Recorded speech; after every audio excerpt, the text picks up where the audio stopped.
Welcome to the Coming Strength and Fitness podcast.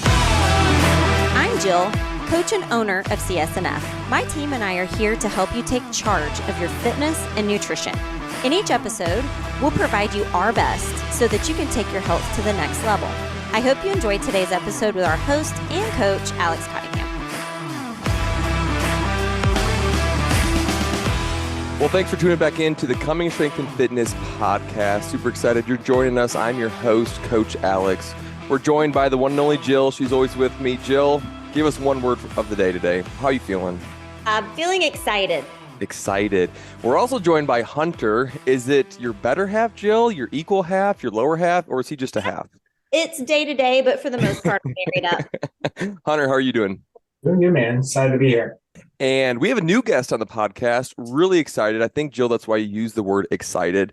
We have Mike G. I'm not even going to say your last name because I know I'm going to botch it. Mike, how do you say your last name? Giardina. But, you know, I guess nickname of Mike G has been around for a very long time for a reason. So you are not isolated in your fear of trying to pronounce my last name. I'll just stick with Mike G. Perfect. Mike, we're super excited that we're having a conversation. We know it's going to be helpful. Paint us a picture on all things Mike before we dive into our topic of the day. Paint a picture of who you are in maybe 60 seconds for the people who don't know you. Okay. All right. So long time CrossFitter. I've worked with CrossFit since 2007, started doing CrossFit in 2005, worked many positions throughout, CrossFit Inc. and CrossFit LLC, from teaching at seminars, running seminars, creating content, educational content, creating courses, to now leading CrossFit Health as the senior manager of health education for CrossFit. That's about as brief as I can be. I also have to say, forgive me for any echoes and the environment, and if I have to stop and scream at my dogs for a second, but there's work that's being done in the house that's lasted longer than expected. So I am kind of pushed into the garage for this podcast. So forgive me for the environment. Mike, I feel like you left out a little bit of an important piece of you. What about your athletic history with CrossFit? Tell us a little bit about that. I will say that I started my athletic career in CrossFit back when it was tiny. It was small. So I was lucky enough to compete at the games 6 times, 3 times as an individual, 3 times on a team. The last time I competed at the games was 2014. In fact, I didn't even go to a after that games. I didn't even go to a competition again until 2022, I think. Did you go to the Legends? Did you go to Legends? Yeah. Mm-hmm. Yep. Yep. That's cool. I didn't even try. Yeah, it was interesting. So, Mike, as an icebreaker question, you obviously have been around the block for a minute. What was your first CrossFit workout? So that's a good question, because when I first started doing CrossFit, I was in the military, and we just kind of stumbled upon the website. So we didn't do it right. So I'm not going to say my first CrossFit workout was. I remember doing something in the base gym that was like wall balls with one of those rubber medicine balls that you tend to see at all the gyms, and then burpees. But we also had a water bottle next to us, and we do a set of wall balls, and we go to the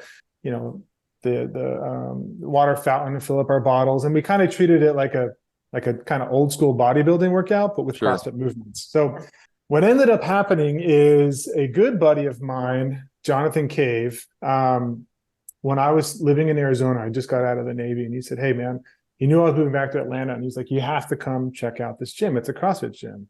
And it was CrossFit Atlanta. So I was like, all right, cool. So when I moved out there, I stepped foot into this gym, and he's like, "We're going to do this workout. It's called Fight Gone Bad." And actually, on my Facebook page, there are 2 to 3 images of my first real experience of CrossFit in a CrossFit gym. And that was 2006 and early 2006. And I remember, so we did the workout. I don't even think I did it as prescribed. I thought I was really fit at the time. It's super skinny. And I laid on the ground for what felt like 2 hours because I didn't think it was safe for me to drive home. Yeah, that was my CrossFit experience. There's some great pictures on Facebook, just like I'm super skinny, like early arm pull on the summital of high pull, Yep. like rounded back, like landing like this on the box, just completely defeated. And but yeah. We've all been there. We're smiling and laughing because we can relate. Hunter, don't you have familiarity with CrossFit Atlanta? Yeah, that's where I met Mike, with the magic sponge of tan.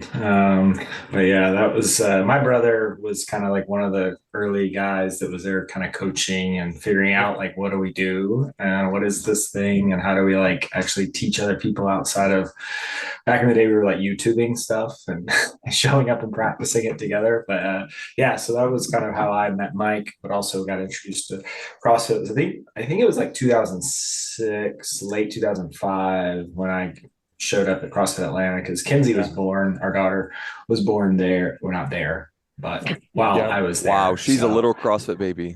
Yeah. Yeah.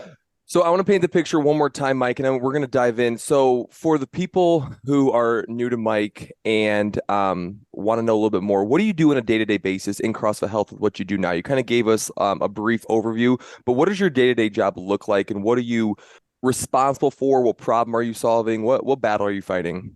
Yeah, so we can kind of sum up what we're trying to do with a somewhat simple sentence, right? So the goal of what we're doing in CrossFit Health is to bridge the gap between fitness and healthcare. So there are many ways that you do that, right? So my day-to-day is one, creating relationships with healthcare professionals or nurturing the relationships that we have, right? Really establishing this network.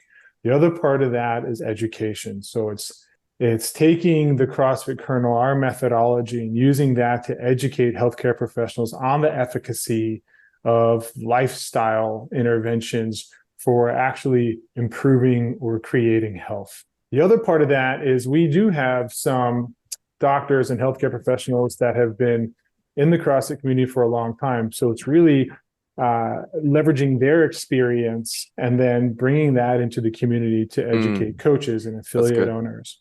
We're consistently trying to figure out new ways to put on events and educate. So we have these things called grand rounds that are specific to healthcare professionals. We do that on a monthly basis where we do peer-to-peer education.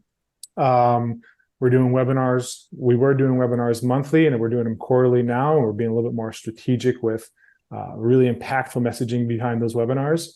We're setting up some really cool panels for the games, and then in the early stages of developing a virtual conference for Q4 of this year. Oh, that's awesome. Yeah. How's that different from just CrossFit affiliates, CrossFit games? Like when people just see CrossFit, they go on Instagram, oh, CrossFit is just a bunch of workouts. How's CrossFit Health different and related and similar? Like, how does it all mesh together? It all meshes together to some extent because CrossFit is the prescription, right? So it doesn't matter. It doesn't matter who you're talking to, right? It's whether it's games athletes, affiliate owners, coaches, or healthcare professionals. When the education to some extent remains the same, right? It's CrossFit, it's functional movements, it's high intensity functional movements executed. It's constantly varied functional movements executed at high intensity. There it is. It's only said that 6,000 times. Sure. And of course I messed it up, right? But and then it's this just like wholehearted approach to improving fitness, but this kind of commitment to fitness isn't just workouts, right? Like I think there's a misconception of CrossFit. It's like CrossFit is just working out. And even from the early days of Greg, if CrossFit encompassed not only constantly varied functional movements executed at high intensity, but the other part of CrossFit was eating meats, vegetables, nuts, seeds, some fruit, little starch, no sugar, and then finding the right quantities of food to optimize health and performance, right? Those are the two things that really make up what CrossFit is. Now, the simple message of it all remains the same. This is the CrossFit prescription. How it's applied to some extent can be different depending on who you're talking to. If I'm talking to healthcare professionals who are talking to patients, like that recommendation, prescription is applied slightly different than if I'm talking to a coach who's working with games athletes. Gotcha. But what they need to do, move more through these more compound functional movements, move at intensity that's relative to their physical and psychological tolerances, and then eat better, starting with that line that intersects all successful diets, right? If you look at any successful diet out there, there's one line that intersects all of them, and it's like eat whole foods. Like Yes. there's, unless you're selling a product, there's no one out there that's like, you should eat packaged foods. Like that's it. Like exactly. eat a whole bunch of cereal and Pop-Tarts all the time and you'll be fine. It doesn't matter if it's like, hey, you were the most vegan person in the world or you're carnivore. The food source, like where it comes from, remains the same. They're natural whole foods, and that's where you're going to get the most bang for your buck, right? So that's why our nutrition recommendation starts with that. And I think that, for the most part, is enough for a lot of people. It really is. And then we can get into, I don't want to say the weeds, but then we get into becoming more specific and intentional with optimization. But not everybody's ready to go there, and they may never get there. But it's still the end goal. Optimization could be a way of quantifying, similar to like macro zone, those types of things. Optimization might be a different level of quantification. It might be, hey, I'm type 2 diabetic. My level of optimization is now dialing carbs way the heck back here and bringing fat and protein a little bit higher, right? So, or my optimization might be, I'm a highly competitive athlete, and I'm actually going to dial my carbohydrates, good sources of carbohydrates, up a little bit because I'm training multiple times a day, and I need a little bit more of that kind of glycogen restoring to take place between multiple bouts of workouts. Because and I'm rambling, but for the average CrossFitter, there's this misconception where we look at games athletes and we say like, games athletes are eating high carbohydrate, and look at them. They're amazing. They're performing well. So if I eat high carbohydrate, I'll perform well. The only way that makes sense is if you're training with the same intensity and volume that they are, right? If I'm training once a day, even super hard, I essentially have 23 hours to eat enough glucose to restore glycogen. And that's enough for just about everybody. Now, if I'm training and then training again really hard hours later, well, then now we might need to ramp up carbohydrate intake a little bit, right? So those are like, I just rambled in from health to performance, but no. Things that always go on in my head. I want to go back to something you said earlier, because you said that originally the CrossFit prescription or the methodology is constantly varied functional movements performed at high intensity. Also eat meats and vegetables, nuts and seeds, low, like all of that. It's both and. But I think over the past 15, 18 plus years that CrossFit has been around, the misconception has been, if I just do CrossFit, the workouts, then it'll get me in shape. How, in your experience over the past, 15, 20 years, why have we lost the nutrition focus side of it? Because in my role, we get calls coming to the gym all the time saying, hey, I have these goals. And a lot of the times people want to lose weight. They want to get in shape and they want to lose weight. And the assumption under that is, if I join your gym and just exercise, then I will lose weight and get in shape. But then once we start having conversations around nutrition, they're like, oh yeah, I forgot about that side. How come nutrition has been lost in the sight of society? Here's, there's, I think it's all making assumptions, right? But I think here's one thing that comes to mind is like, if I tell you to go to the gym, that's a change you have to make in your day for 1 hour. If I tell you have to change the way you eat, that's a change you have to make at least for 12 hours. You know what I mean? Depending how long your eating window is throughout the day. And that change has to be done often, right? It's like, if I said, I'm going to create a habit for you, or you're going to create this new habit, but you only have to do this habit once a day. Okay, well, still hard, but a little bit easier. And if I say, I'm going to create this habit for you and you're going to do it 3 to 5 times a day, like that becomes a little bit more daunting. Now I'm going to create this habit for you and I'm going to put all this stuff in the environment in your face to try to knock you off that habit, right? And like, I think that's why. And not to also mention, like, think about the just massive amounts of information there is out there in nutrition. And a lot of it conflicting and not for like, because I've talked to a lot of people who have different opinions on nutrition. And I would say that the vast majority of them have great intentions, right? I think the problem is we we don't take the time to see the similarities. We focus on the differences, right? I think that could be the problem. And I think we stop understanding that there's no one perfect diet for everybody. Yeah. Unpack that a little more about the similarities and differences. Well, kind of what I was saying earlier, right? It's like, oh, okay, well, we have this low carbohydrate side and this kind of carbohydrate insulin model. And it's like, well, here's the problem. It's carbs. And this is what happens. It stimulates insulin production. The insulin goes up and, all this cascade of things happen. And then you have the other side. It's like energy balance. And they're like, well, okay, well, maybe it is insulin, but it's not that's happening. That's not the first cause of it isn't insulin going up. It's the fact that they're overeating, and then it's overeating that's causing weight gain, and it's that weight gain that's causing insulin to go up. And it's like, so there's like these, you look at it and you're like, well, you're all kind of saying the same thing. It's just, how do we get there? Right. And then, and what if it's both? What if to some extent it's both, right? What if we've now put ourselves in this environment where, yes, we are surrounded by foods that are engineered in such a way to force us to overeat.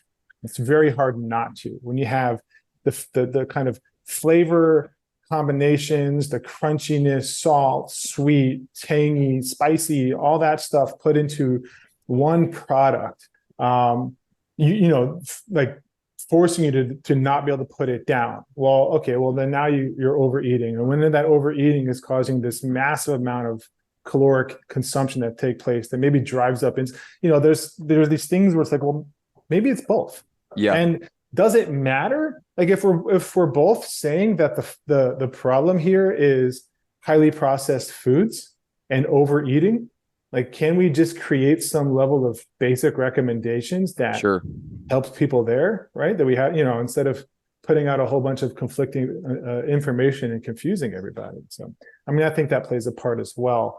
To some of that too, you see it, we all see it, we're all victims of it too, is, there's just a lot of money behind food in general, and there's a lot of agendas behind that, whether it's, from the process side or folks selling a complex prescription to get people to their goals, because that mystification, to your point, I think there is just a lot of noise out there when the answer is not easy but simple. Totally. It's eat whole foods, minimally processed, and you're going to get yourself 80% of the way there. Yeah, I think that's 100% correct. I think there's all or nothing thinking that messes with people. It's like, well, you can't ever eat sugar, you can't ever have processed foods, and like, we have to be realistic, right? So I think being able to educate people and help them set up habits properly, because education is only part of it. I think we've lost the sight of implementation. Like, how do we get people to do this? How do we actually get them to create a new habit in their life? And I think that's the next step in coaching. I actually think that's the next step in health, in the medical profession. It's like, if I'm a doctor and I'm telling you to change your lifestyle, and then I send you on your way, well, you're not going to do it. A great example of that is Virta Health, right? So Virta Health, are you familiar with Virta Health? Yeah, they're a company out of San Francisco. They use the ketogenic diet to reverse type 2 diabetes. They've been doing it for at least 5 years. They have like an amazing retention rate for a very, we'll call it extreme dietary intervention, right? And the results have been, amazing, crazy, like getting completely off medications. Some of them have to stay on metformin, but they're off insulin. They're off all these other medications. Blood sugar control, blood pressure down, all these health markers are going up, and they're using the ketogenic diet. Now, if this company were to say, here, these doctors were to say, here, come in here, here's a sheet, here's the ketogenic diet, you leave, those results will never happen. Like, almost 99% of those people probably wouldn't stick with that diet. But what they've done is they've created this complete behavior change environment surrounding all of these patients. So what do they get? Well, they get education, they get a health coach, they get weekly or monthly check-ins with dietitians and their physician. They get technology, an app where there's community.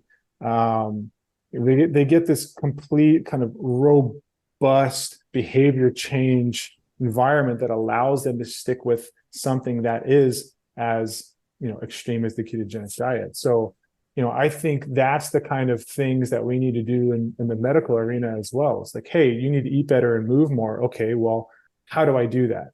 Right.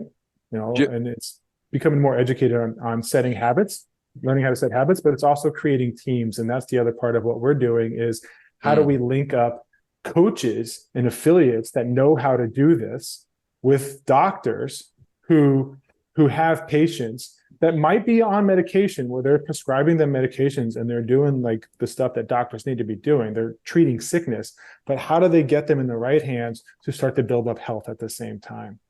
Joe, I want to kick it to you because in context of what Mike just said, how are you doing that same thing with CSNF Nutrition? It's the exact same thing. I mean, he hit the nail on the head when he said, like, it's not necessarily a matter of, the simplicity or how hard it is. It's like, it's finding a way to get people fully engaged and not just handing them a sheet of paper and saying, hey, I want you to come to the gym 3 times a week and I want you to eat your fruit and veggies. Good luck. Like, it's building a plan for them, coaching them through that plan, educating them, motivating them, checking in with them frequently. So there's a high level of accountability.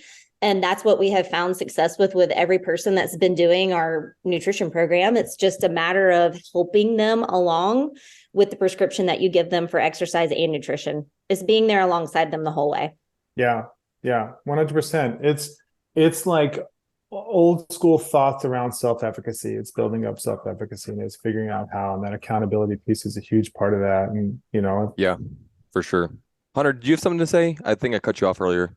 No, I was going to say, I think it is coming full circle. I mean, I view just kind of what we do in the gym side of things is really 3 core components, which is we teach people about fitness, we teach people about nutrition, and we provide accountability. Like that ecosystem. And the accountability is just like what Jill said. It's really just teaching them habits and saying, hey, here is your plan. If it's from a fitness perspective, that looks like come to class 3 to 4 days a week and maybe some personal training if there's some areas to develop and things like that around goals. But the nutrition is the same way. It's like, here is your plan. Here's the habits we are going to ask you to stick to for this next week or 2 weeks. And there's check-ins and you're just helping walk them through via accountability because it is simple. It doesn't mean it's easy, but it is simple if you can put that support structure around someone to help them get to where they want to be. Yeah. I think it takes taking a little bit of time to understand the person you're working with, right? Like, what does their day-to-day look like? Okay, so what are some of the things that they do regularly throughout the day, and how can we use that to help us stack healthy behaviors on top of it? Things like that. And it takes time. And I think that's the hard part for coaches is taking the time to actually dig in and understand and learn more about your client or your athlete in order to make those changes. It takes time to sorry, Alex. I was going to piggyback off what he said. It takes time to understand the client, and then it takes even more time to unwind the lifestyle that they're currently in that's produced the physical state they're in. So getting to know them and then unwinding the behaviors that got them there, and then just completely rewiring everything to like a completely different lifestyle. That takes so much time. And people are so used to the quick fix. I lost 10 pounds doing these shakes kind of thing, and they want the quick fix. But the real solution is a long-term process of building new habits into your life so that you can keep the weight off forever. Yeah, but 100%. Yeah. I mean, we've had people say this, man, and more so to you directly, but it took me 10 years to get to where I'm at, which is overweight, unhealthy and stuff. Like, to think it's going to be 8 weeks to fix this is foolish. Like, it's going to take months of unwinding not only these habits, but also building the right habits to unwind all of what got them there.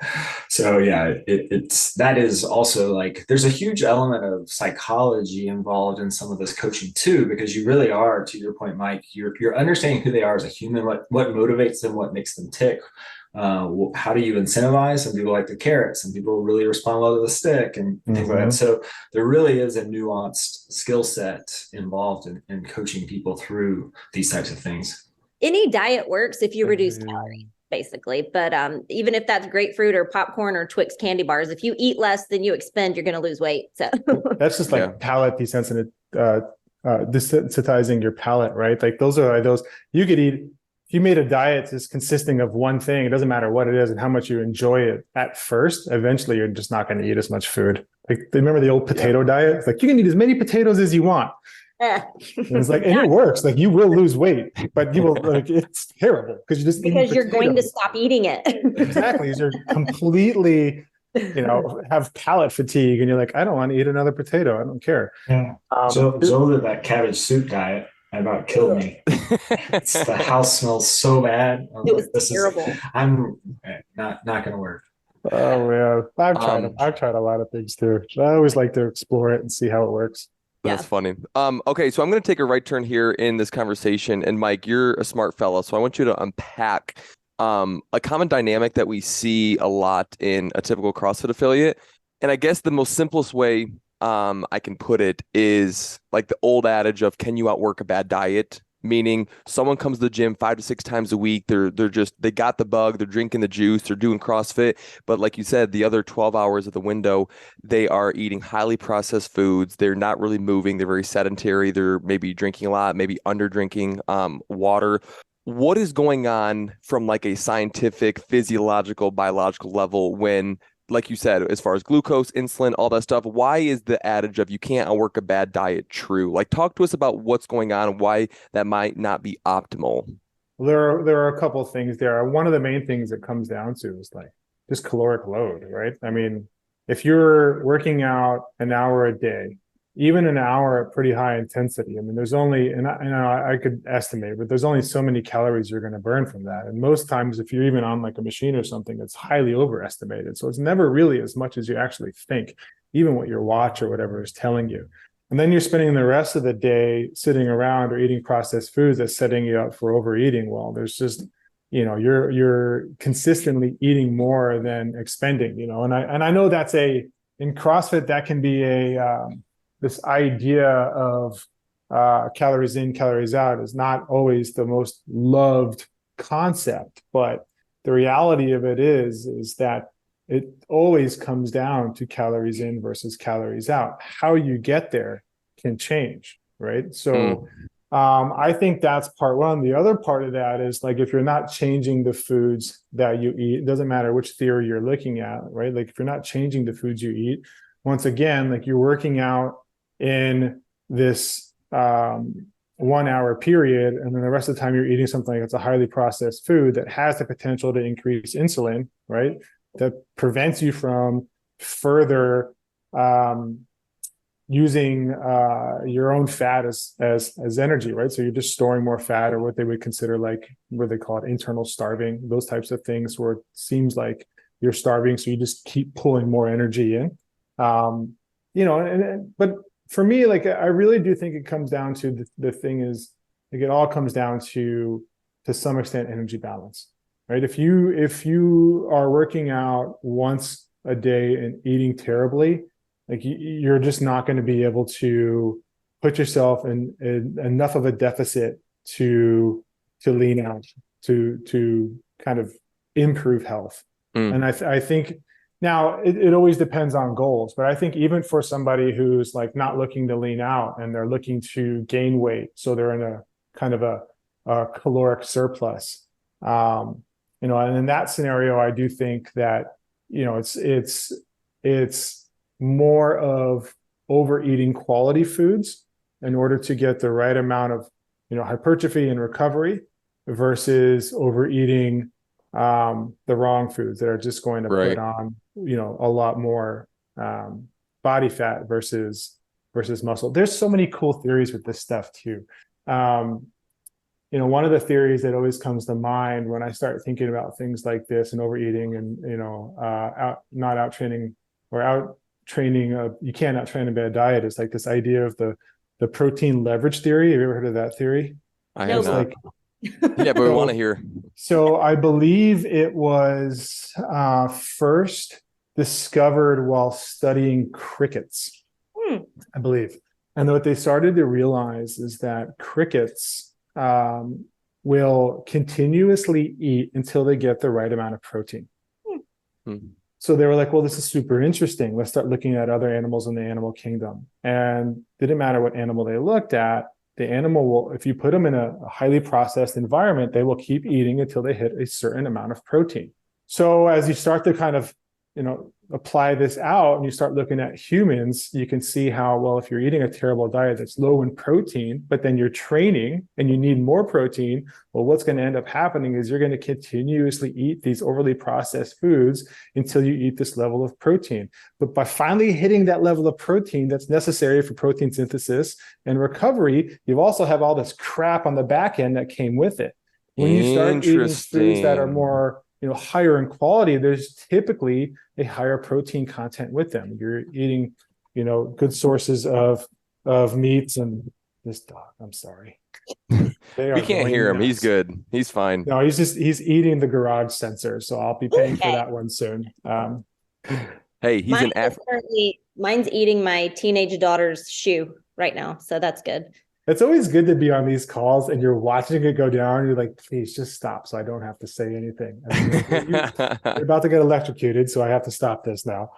But no, it's a super interesting theory. That's why, like, one of the things that I think people, if you really wanted to simplify diet, right? If you really wanted to simplify it, if I had to give a recommendation to somebody, I would say, hey, look, every meal, I just want you to focus on getting, 30 to 40 grams of high quality protein. And then from there, as long as the sources are whole foods, I don't care what you eat. Mm-hmm. That's it. You could have way more carbs throughout the day. You could have way more fat throughout the day. Like, I really don't care. Just don't eat crappy food and prioritize protein first. Yep. And I think what they're starting to see is like, that is like, I mean, that protein intake is something that is like highly linked to longevity. Maintaining a certain amount of lean muscle mass as you age. And it's really interesting as you look at stuff from, what's his name? Don, his last name starts with an L, Layman. Mm-hmm. You look at some of his research, it's super interesting because what he was showing is that as you age, the ability to process protein, right? Protein synthesis starts to decrease. So as you age, it's not that you necessarily need to eat more protein. It's you do, but the reason behind it is because protein synthesis decreases so much. So what we tend to see as people age is they eat less protein, right? Like, I think about my mom. She's like, well, I eat like one egg and then a piece of chicken and that's it for the day. And I'm like, well, and she's like, I don't know, my hair is falling out and my fingernails are so brittle. And I'm like, well, you need to eat protein, but it's just interesting. Like, I think you can make things even that simple.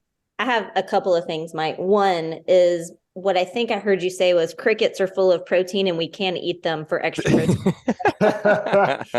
There are people that are doing it, right? Yeah. I accidentally actually ate a cricket one time, but I spit it out. So I should have just chewed it up. Yeah. It was in my shaker bottle, my protein shaker bottle, and I drank it. My buddy would actually fry up crickets for his kids because they wanted to eat them. And so he'd get like olive oil and then he'd fry them up and then throw them on like a plate with salt and stuff on it, and they'd eat them. Like, he wouldn't eat them. He was like, hell no, but kids wanted to eat them, and like, you can eat crickets. So that's awesome. I love protein and protein intake, but I'm not going to eat things with legs still on them. My second question to you is, and this is going to be really good for our listeners, is let's say, put your coaching hat on for a second, Mike, and someone comes to you and you're coaching them and they say, Mike, I want to lose 10 pounds. What's your prescription for that? They're just walking into your gym. Mike, I want to lose 10 pounds. This is what I think 90% or more of our people who are new to the gym are looking to do. Some are not, of course, but this is our main avatar. Yeah.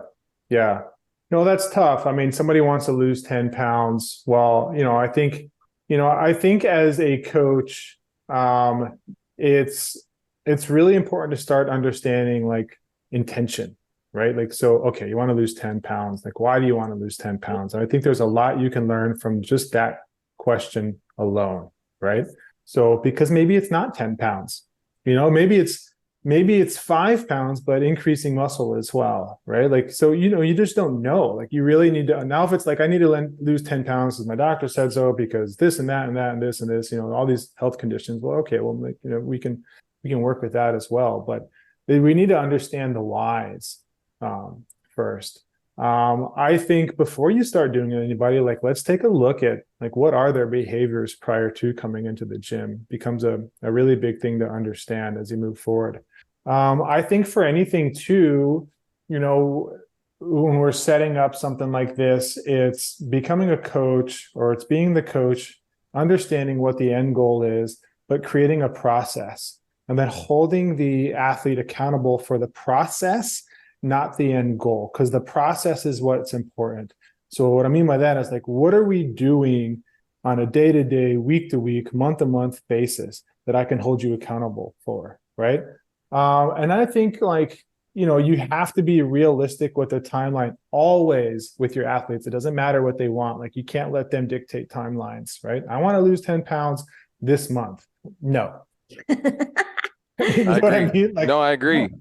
You're not going to, because if I force you to lose weight too fast, like, you're probably just going to rebound and you're going to gain more weight. Like, there is a healthy way to lose weight. And this is how long I think it's going to take. I think it's going to take, 1 pound a week, 1 pound every 2 weeks, depending on the person, right? And that's how long it's going to take. And here's the process that's in place. And here's the, here are the checkpoints I'm going to hold you accountable for.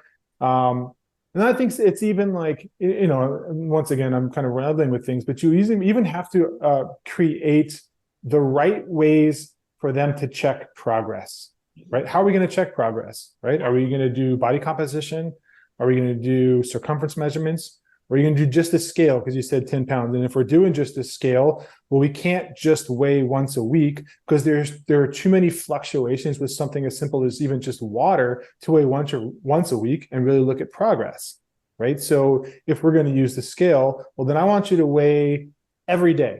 And I want you to take a 7-day average every week. And we're going to look at your 7-day average. And that's how we're going to actually determine if you're losing or gaining weight, not every Thursday at 5 o'clock in the morning.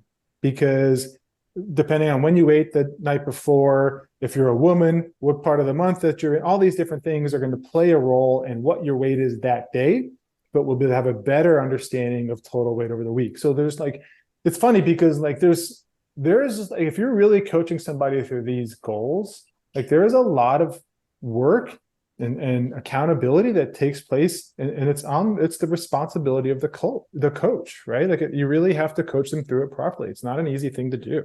Well, I tell you what, it's not like, hey, show up here at 6 o'clock and here's your nutrition sheet and just follow this. That's not what it is. Yeah. No, that is not what it is. But that's what we did. And I say that as somebody who like didn't really understand how to do this for many years. We just didn't have the information and the education as much as we do now. It wasn't as readily accessible. Yeah. Jill, did you have something?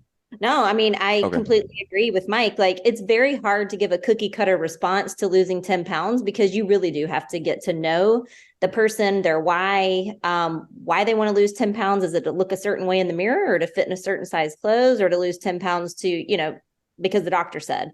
But he's right. Like, it's not just a simple, here, I want you to follow this diet and pass it off. It's a lot of accountability and getting to know people, what makes them tick and their preferences and things like that. So, yep. Yeah. Well, and then you go even deeper, right? It's like, okay, well, let's figure out what type of person you are. How can I make you successful, right? If you hate eating, a lot of meat and fats and those kinds of things, like, why the hell would I put you on unless it's life-saving? Like you have something that the only way that I can save your life is putting you on a ketogenic diet. Yeah. Then maybe I don't do that. Maybe I find a different approach. You know what I mean?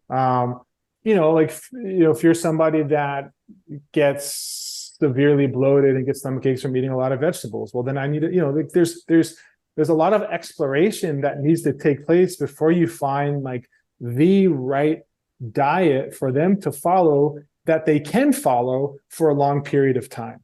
And I think like that's one of the things I wanted to say before. I think that's the other reason why it gets so hard to follow a successful diet, is because a lot of people, they become zealots for something that worked really well for them. It's like, no, I lost 30 pounds doing keto. It has completely changed my life, which it does for people. So everybody who needs to lose weight should do keto. Done. Like, that's it. And it's like, well, that's not it. You lost keto because that worked for you. And it will work for other people, but it doesn't work for everybody. It doesn't work the same for everybody, right? So we have to have that understanding and be willing to explore other avenues, but with the same like baseline in mind. Like, they should be eating whole foods, like, done. Like, that should be the bulk of their diet. So, Mike, as we round third base in this conversation, we're heading home. One more question. Say someone's listening and they're like, yes, I'm in. Where do they start? Let's say which part? They want to lose weight. They're not in shape. They want to prioritize health, but they have like, hey, I have no idea where to start. What's the first step? You know, it's interesting because I actually think one of the first steps is find your tribe, right? One of the first steps is surrounding yourself. Go find people who are living the way you want to live. Yes. Like, that's huge. That is a huge part to success. Trying to do it on your own is super hard. Not to mention, like, if I find a group of people, and so I do think that's like one of the benefits of CrossFit. I mean, there are a lot of benefits. One of the benefits is when I walk into a CrossFit gym, and I'm not even talking about the person who's snatching 265 pounds or busting out muscle ups. I'm talking about like the 45, 40, 50-year-old mom or dad that's in there, that's doing strict pull-ups, being able to climb a rope. They've also lost 20 pounds. Maybe they came off of medications. They have a lot of energy throughout. Like, those are the people that you want to surround yourself with when you come to this program with those specific goals. The reason is because there's some amount of relatability between the two, right? There's a vicarious experience that takes place. When I put myself in a group of people that have some characteristics that are shared between us, and I can see that they maybe started in a similar position that I started, and they reached this level, I can start to mirror their behaviors. I can start to kind of live this vicarious experience to them. Hey, they were once me. Here are the steps they took to get where they are. I can do the same thing because I'm looking right at them and seeing their success as well. Like, that's huge. Not to mention, like, this idea of normative behavior. Like, we all want to be a part of a group. And whenever we're a part of a group, we start to take on the behaviors of the group. Now, obviously, done right, that can be very powerful. Done wrong, you have a very polarized society like we have now. But for the sake of health, we can use that to our advantage. Hunter, Jill, do you have any last minute thoughts to add to this conversation? No, I was just going to say, Mike, were you there the day that I got my first pull up at CrossFit Atlanta? And Mike, was it Mike, the guy that owned it, McDougal? Dan just threw a t-shirt at me. Like, back in the day when you got your first pull up, they just threw t-shirts at you when you came down. That was so funny. But I was just earlier, Hunter and I were reminiscing on the old days of CrossFit, and man, it's come such a long way, and it's super cool to see you in that role with CrossFit Health and doing awesome things. And we're just super proud of how far it's. Thank you. No, none of this would have ever been possible without those CrossFit Atlanta days. And to be honest with you, without Dan McDougal, I mean, that dude, he got me into my first level one. He got me into like showing up and bringing equipment to level ones and eventually becoming like an intern and getting a job. And this whole process was going on and I didn't even know it was going on. I just really enjoyed being there, and Dan would bring me to these things, right? Those days were amazing. Like, they set the foundation. I try to explain to people what we were working out in at those times, like just some garage kind of attached to a guy's house where he built hot rods, and it was dirty and it was dusty and there were chains hanging down. And sometimes the bathroom didn't work. So you had to fill up the bucket with water from the hose and pour it into the tank so it would actually flush. Like, those are the things we were doing. And it was absolutely amazing. Like, it was such an amazing experience, doing Murph while Dan's smoking a cigar and blowing it into like the crowd as you're running by. I still remember Dan's coming back from like an L1 in Florida or something. He's like, "Have you seen Nicole Carroll?" And I'm like, on pictures like she's smoking hot. Yeah, he used to talk a lot. Yeah.